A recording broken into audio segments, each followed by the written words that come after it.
Support for your public radio station comes from our members and from Corning Museum of Glass, where guests can discover Brilliant Color, an exhibition exploring color innovation in modern glass. Brilliant Color, with live hot glass demonstrations and other glass creations, awaits. More at cmog.org. From WXXI News, this is Connections. I'm Evan Dawson.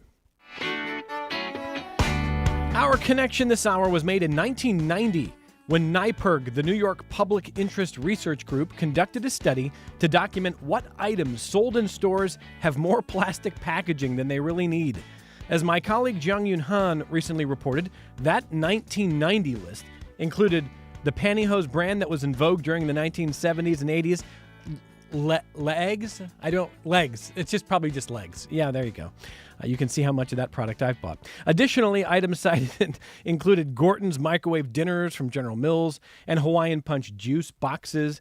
35 years later, environmental advocates reread that report, and they wondered, are we still overpackaging common food and drink items?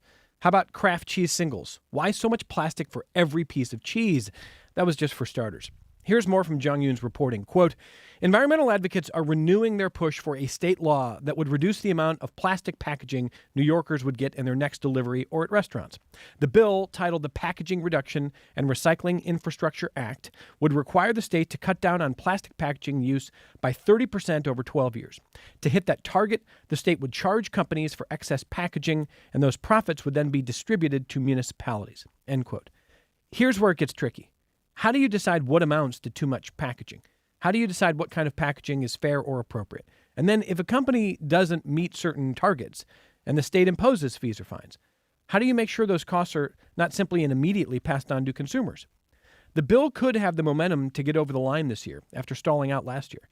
This hour, we're talking about packaging and how to get it right. Some of our most popular conversations on this program have been about recycling. And inevitably, we hear from audience members who are shocked at how little is getting recycled, especially plastic. So I know this is on your minds, and we're going to talk about how people in different parts of the state are seeing this. My guest this hour, let me welcome in studio, Amanda Richardson, is a brewer and sustainability coordinator for Strange Bird Beer and Barrel House.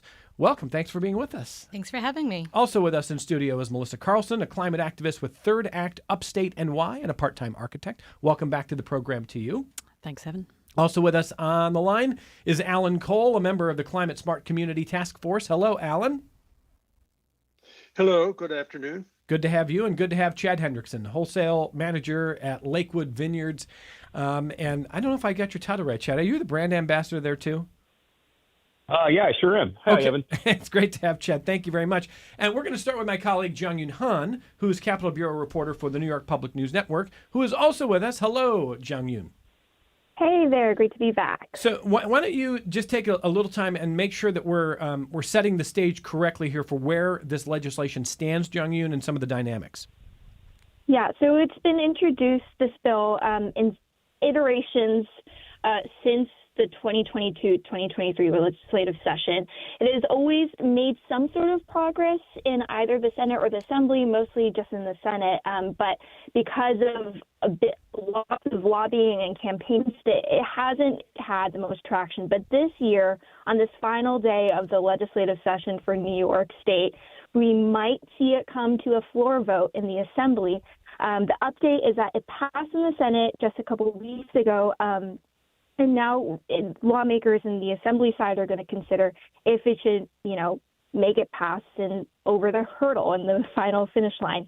The thing that's so interesting about this bill, Evan, is that I really haven't seen any bill that has so much lobbying and money poured into making sure it doesn't get passed, at least for this session. In March to April, just within those 2 months, this was the most lobbied bill besides anything that was being negotiated in the state's budget process, which is a whole nother can of worms. But there are lots of moneyed interest companies that are concerned that maybe they can't comply with the packaging and recycling standards that this bill is introducing. I'll just name off some companies that have had lobbyists come to Albany for this: L'Oreal, ExxonMobil, and Coca-Cola.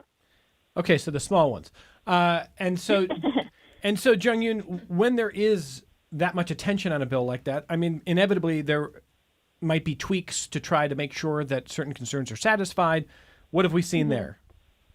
Yeah, there have been 26 major changes to this bill. That's what the co-sponsors of this bill have said repeatedly over the last few years. And the two people who are co-sponsoring this are the chairs of the Senate and Assembly environmental committees. So they have big voices in environmental advocacy, and they're saying, look, we've made several changes to make sure that companies can comply with this, that leeway if companies can't hit target deadlines, and that they can talk with the state to see what kinds of substitute regulations can be put so that they can achieve some of the goals. But the big picture is that environmental advocates saying that having some sort of regulation is necessary, that the state is drowning in plastic, that there won't be enough space in landfills to accommodate for the amount of trash that the state is receiving. They say that they've already reduced the requirement for how much less packaging that there needs to be. In previous versions, this bill required a 50% reduction in overall packaging by weight over a set of years, but now it's 30%.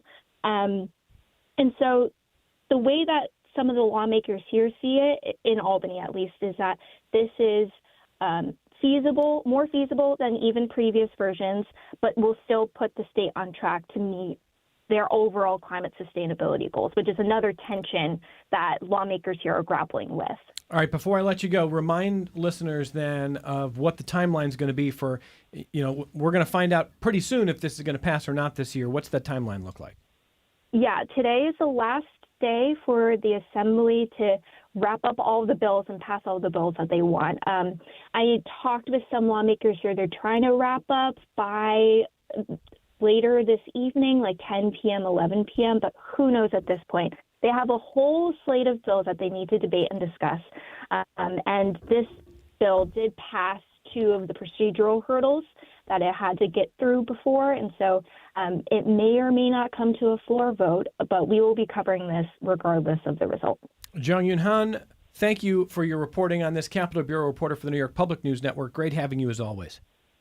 Thank you, Evan. We have such a good team around the state. And I want to start this conversation. I'm actually going to turn to Chad first because it was either a year ago, it could have been 5, because what is time anymore? But I think it was last year that we first talked about a flavor of this bill.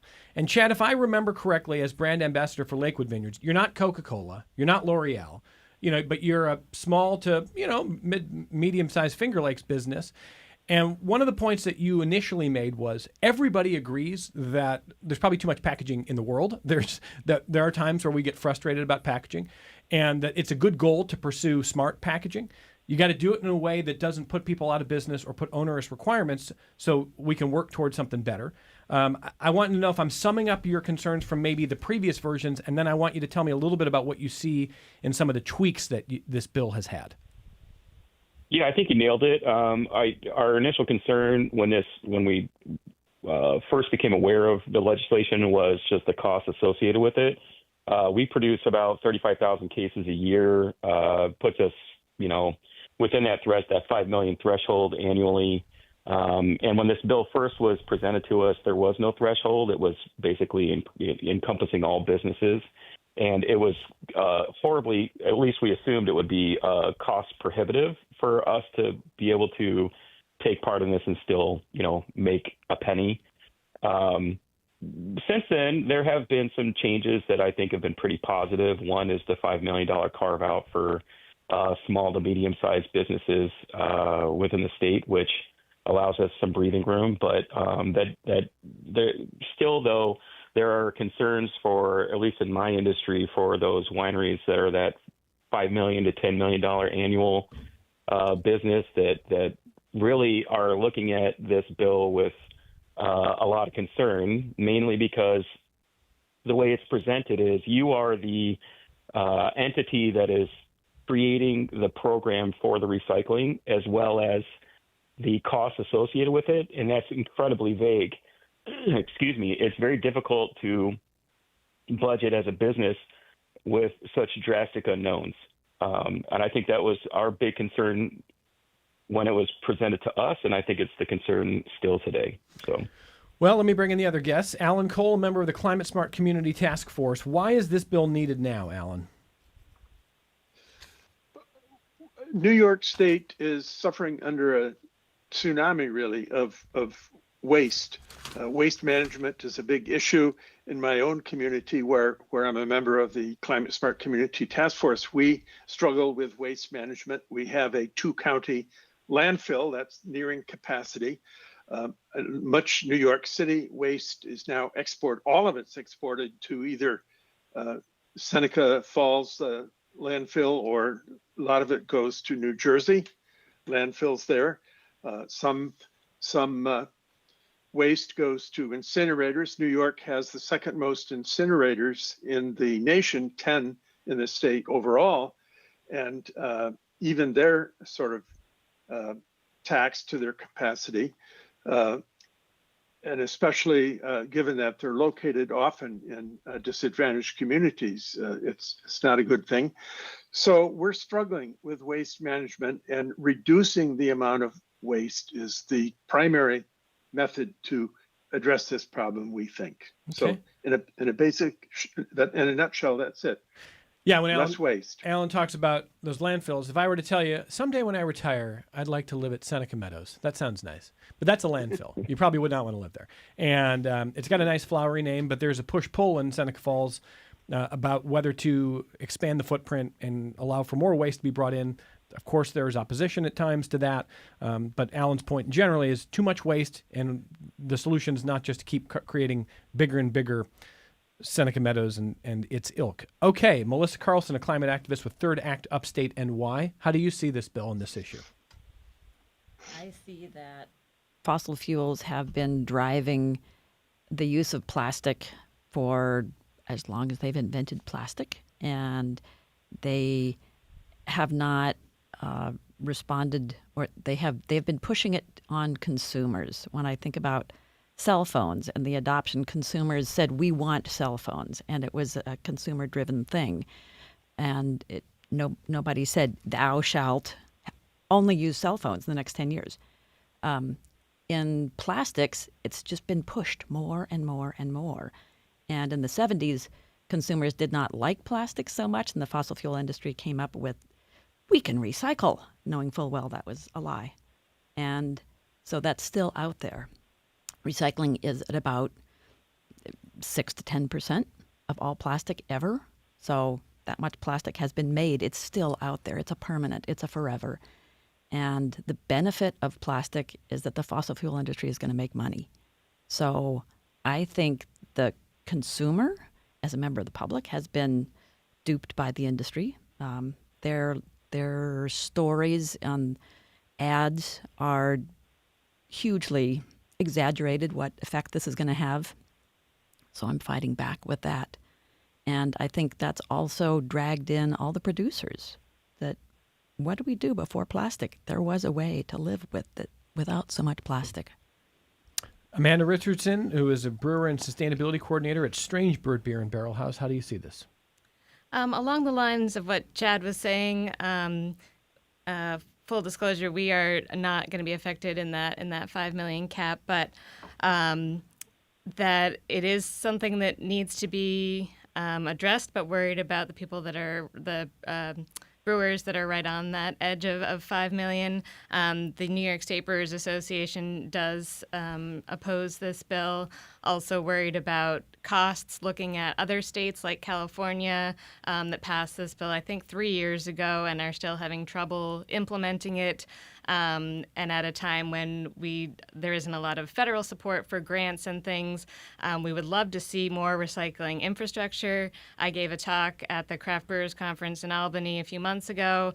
3 people in the audience said they didn't have any access to recycling or had to pay a lot prohibitively for it or drive it themselves. Pretending it was their own waste. So I think that we do need more infrastructure. I don't know that this bill is a little vague, to use Chad's words, and to put in enough infrastructure to really address the problem. Well, Amanda, tell us what packaging is involved, for example, with your beer. So the brewing industry is lucky to have some things that have been in place for a long time that are reusable. So a good portion goes out in kegs. So those are stainless steel that we then wash and reuse. And then the remainder would be in cans and bottles. So those are covered, in this case, under the bottle bill.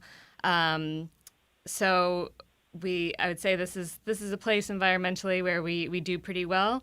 The one thing that the industry is trying to solve, a lot of craft brewers use what's called PakTech. It's that carrier case that holds multiple cans together. So we actually collect it at Strangebird and reuse it. Give it to others who can reuse it. We've partnered with Ontario County has a program so that there's a Google group where you can say, I can't use this color or this PakTech, but if somebody else can, I have 500 of them. So we are looking to create networks within the brewing industry to fix some of these problems. Okay, and Chad, you want to talk a little bit about what the packaging is involved with Lakewood Vineyards? Yeah, sure. I mean, almost all of our packaging is glass and cardboard. We sell our wines in a case of 12, and that's obviously a cardboard case. The only plastic that we use is in key keg form, which is a recyclable 20-liter keg for one particular product. The rest is all glass. We kind of go out of our way at Lakewood to recycle all of the glass that we use in-house. We've teamed up with a recycling company somewhat local to us, and they come up, pick up the glass from us. They actually pay us for the glass, which is nice. We try and be as sustainable as we can at the winery, and recognize that plastic is not the best packaging, A, for our product, but B, for recycling needs as a whole. So yeah, almost 100% of our product is glass. So and there's so much attention on the plastic component to this legislation. So some listeners might be hearing this, Chad, and saying, "Well, then what are you worried about? Why not just sign on to this bill? Most of what you do is glass. It's not plastic." Yeah, well, I think the major problems is in EPR, the original bill didn't just focus on plastic. It focused on all packaging goods that producers were using, and glass was certainly a main component of that. And I don't know that that's changed. There are alternatives to plastic. Obviously, glass is the main one, and that's the one that the wine industry has used forever. If we got consumed into this bill, it's by weight. So we all know glass is a lot heavier than plastic, so it would cost us a fortune to be affiliated with this proposal. There's other alternatives too. The bottle bill is a great example. Redemption. I think the majority of the wine industry would sign on to that if need be. But really, our big concern again is cost, and the way this bill was proposed initially was by weight of the product that you're using, and again, glass is incredibly heavy, so it would have cost us a lot. So let me ask Alan and Melissa a little bit about this. So a lot of the attention, as Jong-Yoon Han reported earlier this hour, has been on the lobbying from those big companies, and I understand that. It's easy to sort of either be cynical or maybe not even cynical, maybe realistic, and think, I think Coca-Cola can handle this. I think they can do better. Coca-Cola has been telling us for years that it's up to the consumer to recycle, and they're just going to bombard us with plastic packaging, and that serves them well, even if it doesn't serve the environment or our planet well. I get that. What Amanda and Chad are talking about are not the L'Oreals and Coca-Colas. They're talking about the businesses that are worried about saying, hey, we are definitely trying to do the right thing. But if we're right on that edge, we don't want to dismiss half the staff. We don't have to go out of business. We're worried about what this could mean for us. So let me start with Melissa. I mean, are you concerned about small businesses? Do you think that is this a compromise kind of bill to you? How do you see that? Or do you think, hey, if you're going to be in business, you have to do things the quote unquote right way? I mean, how do you see it? I joined the support for this bill for the plastics, and I guess I agree with Chad that there's problems. Also, the bill has a provision for a 10-year look back. So I'm thrilled to know that Chad has the recycling that he's already done with the glass stuff. I I don't know enough about wine to know whether you can reuse bottles, but reusing bottles and being refillable is one way to meet the demand here, and that uses less energy because you're washing the bottle instead of grinding it up and creating a whole new bottle. So it still seems like there's some give and take. That's in the vagaries of it. Okay, and by the way, just briefly, Chad, on the whole, do you have to grind up a bottle or can you reuse it? Where are we in that world? There's options to reuse bottles. It's it's expensive to sanitize a bottle, strip it of its label, make it usable again in our industry. It's considerably cheaper just to grind it down, melt it, and make a new bottle. There has to be an industry available, a company available for that sanitation, washing, reusing process that frankly is not available locally. So our option is to recycle it the traditional way, and that's what we choose to do.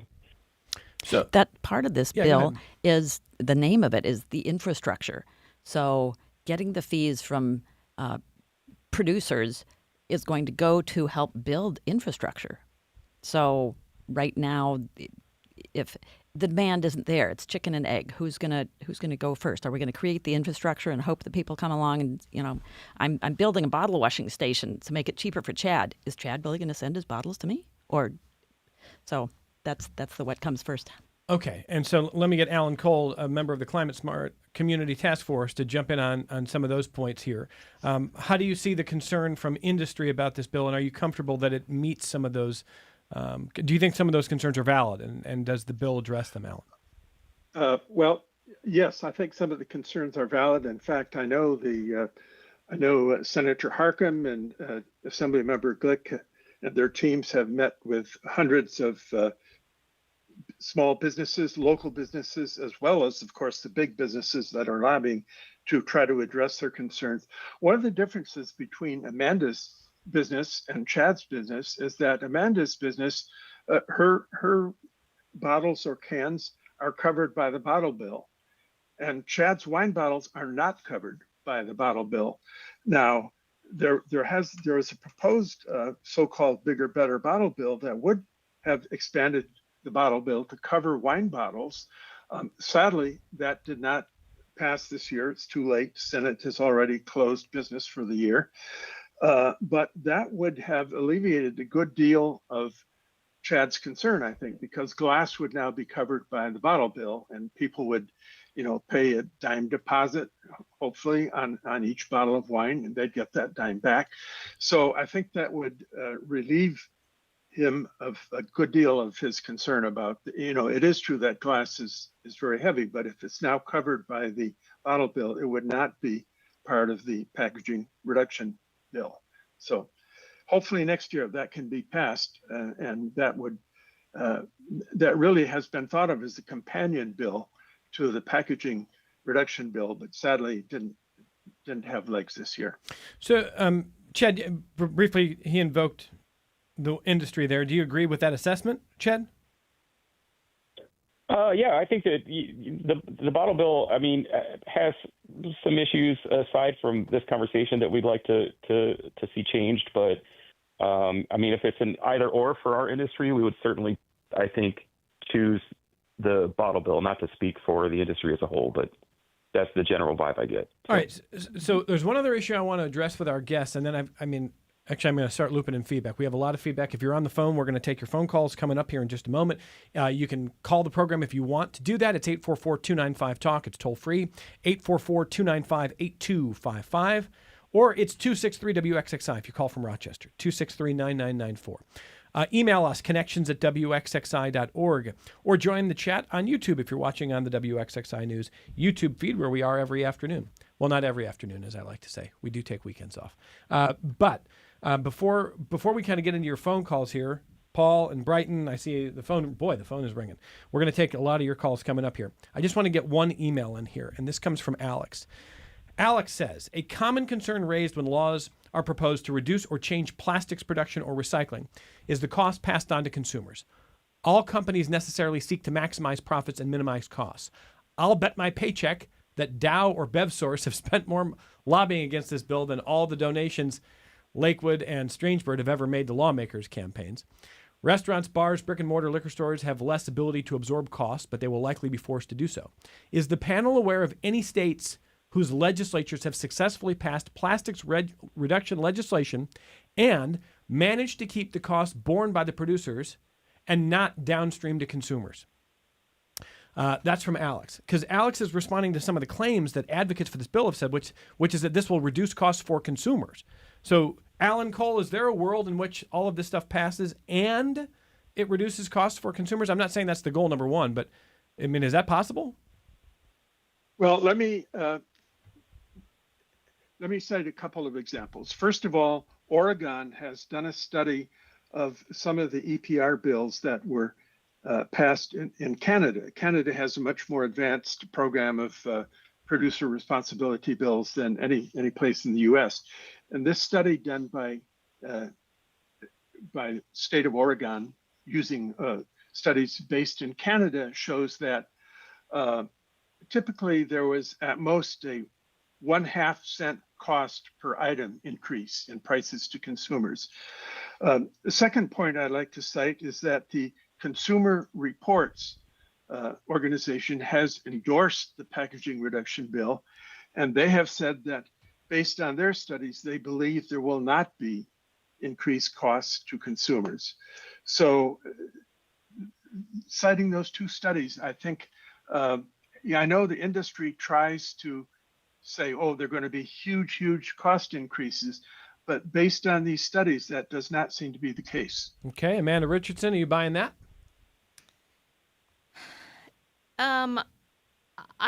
I would think that there would be an increase. Again, in our case, it's not plastic packaging, so we wouldn't have to pass that along.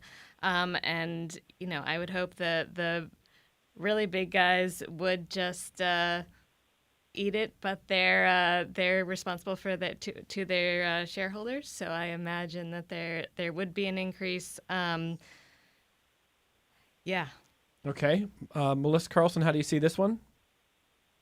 I don't have a good answer. I know in one of Harkham's interviews, he said that if the producers pay into a fund and then that gets sent to the municipalities, supposedly to help pay for the recycling, which is what it's meant to be, then is the municipality going to say, oh, I have an infusion of X thousand for recycling, therefore I'm going to make sure that I don't charge my citizens so much.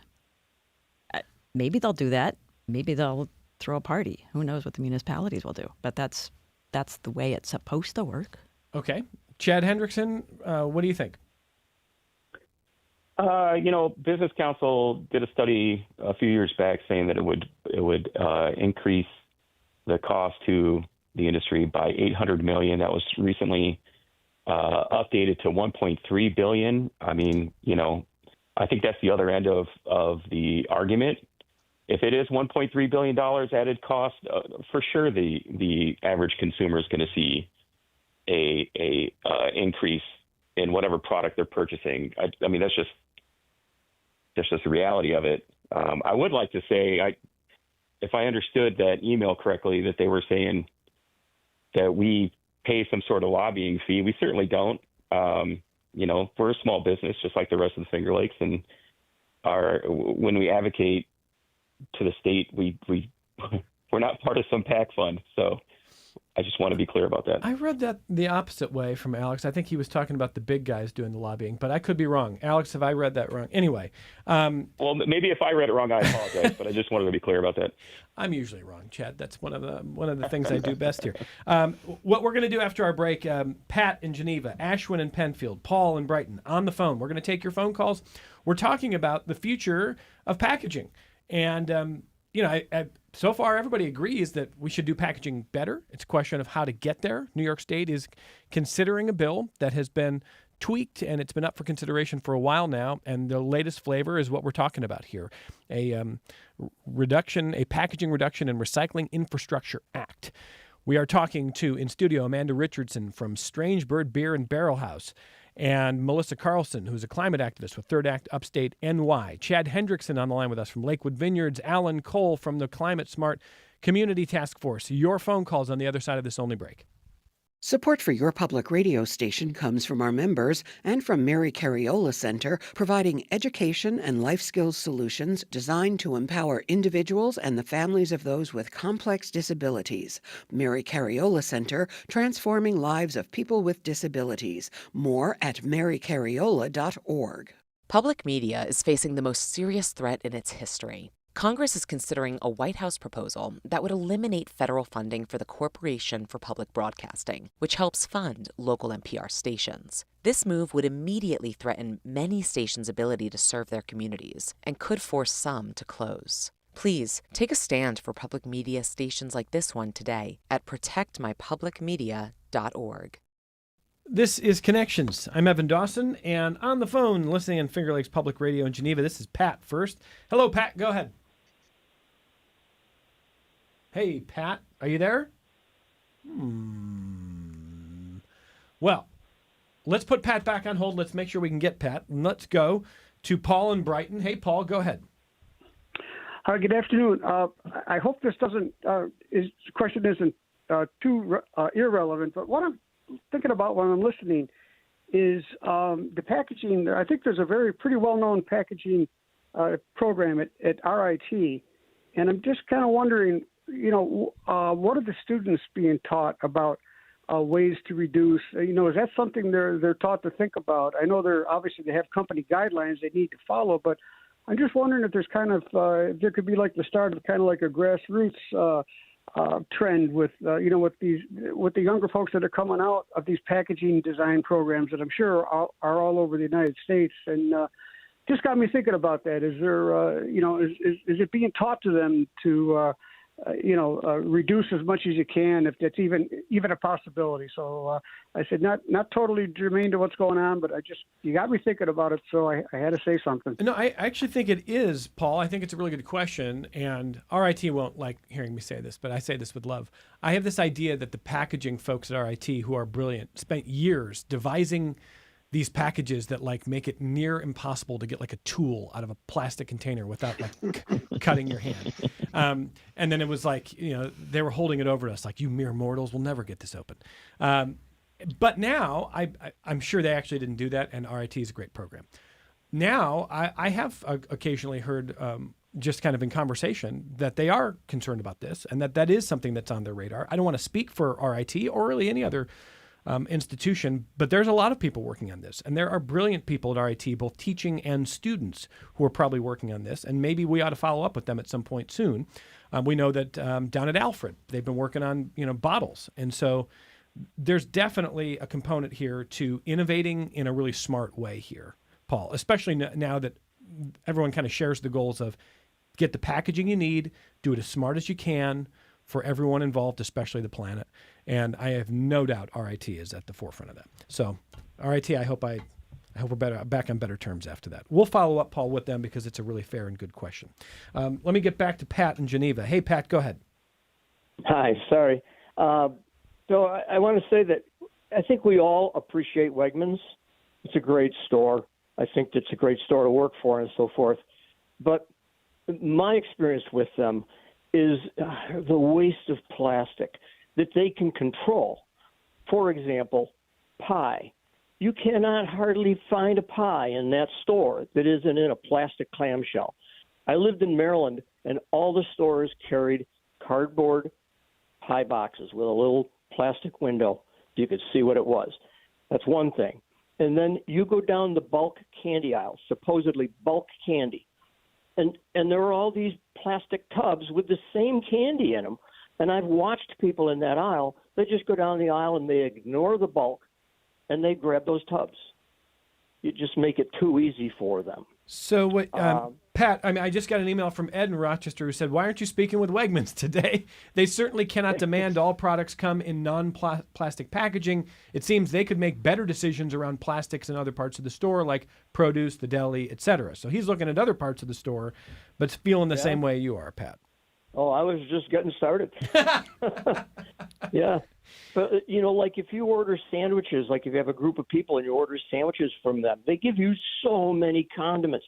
They give you mustard and all these things that I've watched it just gets left behind. Yeah, no, that People is a don't really use. good point. That's a waste of food. That's a waste of packaging. That's a waste of plastic. Oh my God, Pat, thank you for this phone call. I will say this: It's easy for me to say I don't run Wegmans, right? And Wegmans is a behemoth because they've done so much well. I think we should acknowledge that. I understand why consumers might be like, boy, this is a lot of plastic. There's a lot of clamshells. There's a lot of plastic that could we do it another way? Or do you need to give me all that extra ketchup and soy sauce and condiments that come in plastic that I don't use? And Melissa was like, let me jump in here. So what do you want to say about Wegmans? I'm working to introduce a bill to the county called Skip the Stuff, which means that you can request any single-use items, but they will not be automatically dumped in, your ketchup and your straws and your forks and things. That's the local way of reducing plastic. Who opposes this one? I want to know who opposes the Skip the Stuff bill. Like no, you must give me that soy sauce. I hate soy and I'm allergic to it, but I want to be given 3 packets. Like I don't feel like there's anybody. I don't know. How does this look to you, man? Does this look like, hey, I love that idea. I love it when at a restaurant you can check a box saying, don't give me the utensils. And I previously worked at Marilla's Mindful Supplies on South Ave that does plastic-free goods and things like that. So I'm all on board with that. Okay. Do you know of any opposition there, Melissa? Corporate. When I've gone to talk to the big guys, they say, I'm sorry, we got to follow corporate policy. I've heard of Big Pharma. Is it Big Fork? Like plastic forks? I don't know. It's change. Okay. This is the way we do it. Alan, this seems like a no-brainer. Again, I'm open to what I'm missing. What do you see here, Alan? No, I agree. It does seem like a no-brainer, and I think maybe the part of the issue might be in sort of actually implementing skip the stuff laws at the local level. So you go to a restaurant and who's going to check whether the guy is actually putting a plastic fork in your takeout bag or not? So implementation and enforcement might be one barrier to laws like this. Okay. Chad Hendrickson, what do you think? Oh man, it makes total sense to me. A large portion of my job is on the road, and I find myself going to a Whole Foods or a Wegmans to get my food, and I actually carry my own utensils, so I don't have to take their stuff. I think that it makes total sense, and I have no idea who would be opposed to this other than corporate heads, and maybe they wouldn't be either. I mean, it's probably a cost savings measure for them too, if they didn't have to give this to everybody. So, yep. I don't know. It seems like a smart move. Big Fork, it's Chad. They're very powerful. And Melissa was applauding Chad, saying he carries his own utensils when he's on the road. All right, let's get to Ashwin in Penfield, who's been waiting on the phone. Hey, Ashwin, go ahead.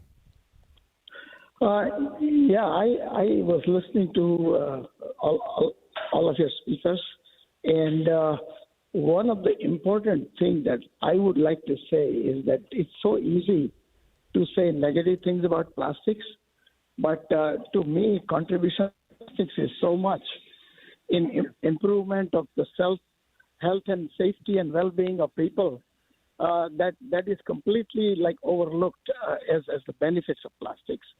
The real solution is the smart packaging, not to eliminate plastics, but I will use the metaphor of cancer. When people have cancer, we just focus on the research and say, okay, how can we fight and overcome and beat the cancer? It's one of those kind of similar things. Yeah, plastics has some issues, some handling, recycling, collections. But then, just like the cancer research, we need to focus on the research as to how we can improve all these systems versus eliminating the plastics altogether. And to me, plastics is so useful, particularly in the school system, where before kids are getting sick, when single-serve products were introduced, suddenly the safety and health of the kids improved. And in fact, that was the beginning of the invention of the single-serve product. Is that experience in 1940s, I think late 40s, when schools in St. Louis went on a field trip and a whole bunch of kids got sick. And that's when the health secretary of the state of Missouri made a law and said, okay, in all schools, there'll be a single-serve product for the safety and health of the students. So to me, it's very easy to say so many negative things, but so much plastics has contributed in last 50, 60 years. our energy independence in America is because our car weight has gone down from 7,000 pounds per vehicle to now under 4,000 pounds per vehicle. That is what has given us fuel efficiency. That is what has given us basically energy independence, I would say. So to me, my question to all the panelists is, why are we focusing so much on the negative of the plastics rather than working on the solution, like recycle, reuse, renew, and continue to keep using, like healthcare industry. Healthcare industry thrives on plastics. So all the surgeries people used to do sanitization before, it was huge cost of sanitization, and people still get sick because something was not done properly. Now everybody uses plastic so successfully in the medical industry. So my question to all panelists is, why not you share something about how we can overcome these challenges and still continue to use plastics and take advantage of plastics? Ashwin, thank you for the phone call. I'll let all of our guests weigh in. I don't think they are here saying plastics should be banned or plastics have never done anything positive. I think there's a lot of agreement in what you're citing as the good parts of plastic, the contributions to health and society that are undeniable. I think it's a question of when plastics becomes just an easy thing to reach for, and we overpackage and we overdo it and we are not thoughtful, what are the consequences? Microplastics, impact on environment, et cetera. That's what I've been hearing. But I want to ask our guests, and I'll start with Melissa Carlson. Ashwin wants to convert you to a fan of plastics. So, Melissa. I am a fan of medical plastics. Yes. Indeed. However, this bill is taking a stab at one place. Fossil fuels, I don't know the source of the quote, said, our future is in the garbage can, meaning single use, that you have to throw it away and therefore you have to buy it new. Medical, yeah, they do it. My dentist throws away a ton of stuff every time I visit. However, I don't think I have to throw away a clamshell when I get a pie from Wegmans. That's not necessary. And fossil fuels have told us that convenience is the ultimate thing. I carry a water bottle. Maybe it's more convenient, maybe it's less convenient. It's my habit. And now we have been convinced as a society in general that it's a great habit to go buy a water bottle anytime you're thirsty. So that's the difference. Okay. Amanda Richardson, what would you make of Ashwin's point there? Yeah, I agree that there are things like the medical field, as we've established, that we have needs for, but it's the overuse and then also the risk to future generations with things like microplastics, and that it can be toxic to people. So that's why we want to limit it. And in terms of his plea for solutions, well, as I was talking about earlier, the one piece of plastic, we are looking in the brewing industry that it's from a recycled plastic, and then we're looking within our community to reuse them. So I think we're all on board with reducing the amount of plastic, and then if there's a safe way to reuse it or recycle it. But we've seen that there isn't a lot of recycling isn't happening. So yeah, reuse or building infrastructure for better recycling. Chad Hendrickson. I mean, I agree with what everyone else is saying. There's certainly some positive uses for plastics, and I'm sure that, you know, as research develops and time goes on, we're going to find more exciting ways to use it. Although I think, you know, I keep thinking back to both of my kids are heavily involved in sports, and we're on the road constantly for their sporting events. And, you know, when we buy a box of juice pouches and all the waste that goes with it, you know, I mean, it's just like almost too much now. Maybe Evan, you said it a second ago that it seems like the easy grab, right? And those are the kind of things that I think we collectively are asking to change. That's my take. Yeah, I think that's well said. Alan Cole, anything you want to add there? Yes. You know, I partially agree with Ashwin. The packaging bill does make specific exceptions for medical instruments, for example, and a few other things, baby bottles and whatnot. But one thing that we've ignored in this conversation so far is the potential health effects of the microplastics that are in our bodies. And sort of alarmingly, a decade ago or so ago, they had done a bunch of autopsies on people who they looked at the amount of plastic in their brains. And just recently, they've replicated that study with autopsies. And they found that the amount of plastics in our brains has now increased over the past decade. So on average, the typical person in this particular study, it was just a small number of subjects, but 7 grams of plastic in the brains of these people. That's a plastic fork in your brain. And it's only going to get worse. Our kids that are being born now, they're going to have like 2 or 3 or 4 plastic forks in their brains by the time they pass away. So there are definite medical ill effects of plastic as well as benefits. So I think, we need to really consider both the positive, but also the negative. Leslie in Rochester writes in to say she used to work at RIT. She wants to point out that RIT won an award for packaging for reducing packaging in yogurt. All right. I'm going to trust, I did not fact check that, but I'm going to trust Leslie on that one. And I want to say again, I have no doubt that the brilliant people at RIT are doing great work or trying to do a lot to deal with packaging. So Ashwin, thank you for that. Let me grab one more phone call. Samantha in Rochester. Hey, Samantha, go ahead. Hi, how are you? I just wanted to say that I don't think the bill goes far enough and that single-use plastics should be basically outlawed. And they should take a chapter out of Europe's book. When I went to Europe recently, I was in Iceland. They gave me an ice cream, and they had a edible cookie that I used to scoop it with. I mean, that's the kind of out-of-the-box thinking that we need to have more of.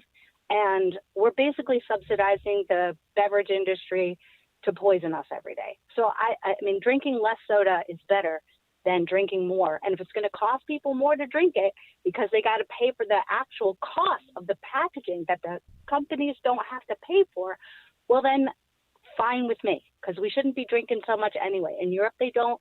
They use reusable glass bottles there, and they have a much higher rate of recycling than we do.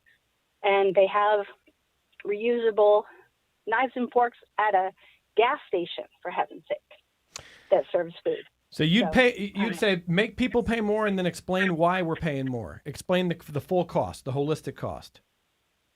Yeah. I think that the industries that make this garbage have to be held accountable for this garbage. We've been carrying it on our backs, the planet and the people.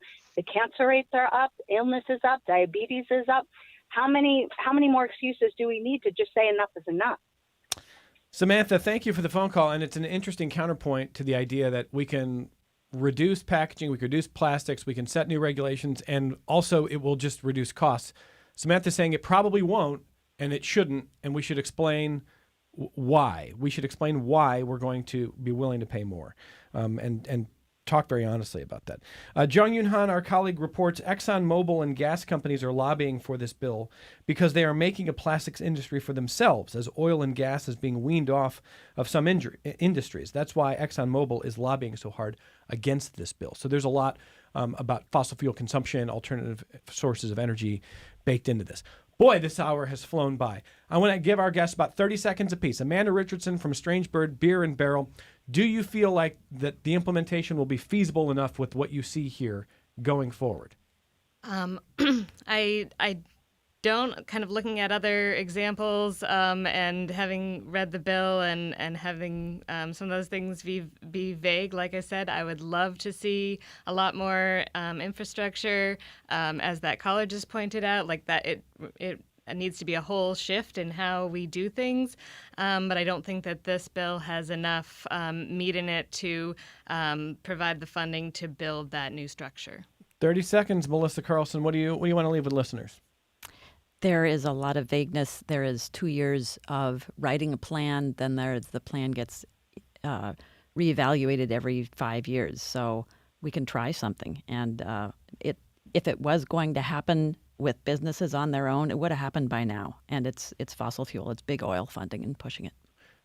And by the way, I think what Melissa's saying is the way this bill is written, you're acknowledging Amanda's point. It is vague, but it allows for reevaluation after 5 years and changes. Yes. Okay. Chad Hendrickson, final thoughts from you? Yeah, I kind of wish New York State would for once, like, look at its neighbors and see how they've done it. Maine has done a great job with their EPR bill. And if New York kind of followed that path, I think it would be a lot easier for industry to digest what may be coming their way. Okay, Alan Cole, final thoughts. I think we advocates for the plastic bill are on the edge of our seats because today is the last day of a session for the Assembly. The bill, if it comes to the floor, will have enough votes to pass. And the only question is whether Speaker Hastie will bring it to the floor, because once it's on the floor, it they allow up to 5 hours of debate, and there are only maybe at most 15 hours left in the session. So is he willing to sacrifice 5 hours for this bill? I hope so. Alan is a member of the Climate Smart Community Task Force. Alan, thank you for making time for the program today. You're welcome. Chad Hendrickson, Pleasure. brand ambassador for Lakewood Vineyards on Seneca Lake. Chad, thank you for making time for the program. Always my pleasure. Thanks for having me. Amanda Richardson, brewer and sustainability coordinator at Strange Bird Beer and Barrel House. Thank you for being here. Thank you. And Melissa Carlson, a climate activist with Third Act Upstate NY. Thank you for being here as well. Thank you for allowing us all to discuss with each other. A great conversation this hour. And we'll, certainly from Jong Yoon Han and our partners at WXXI News, we'll let you know the fate of this bill and what happens next year. We got more connections coming up.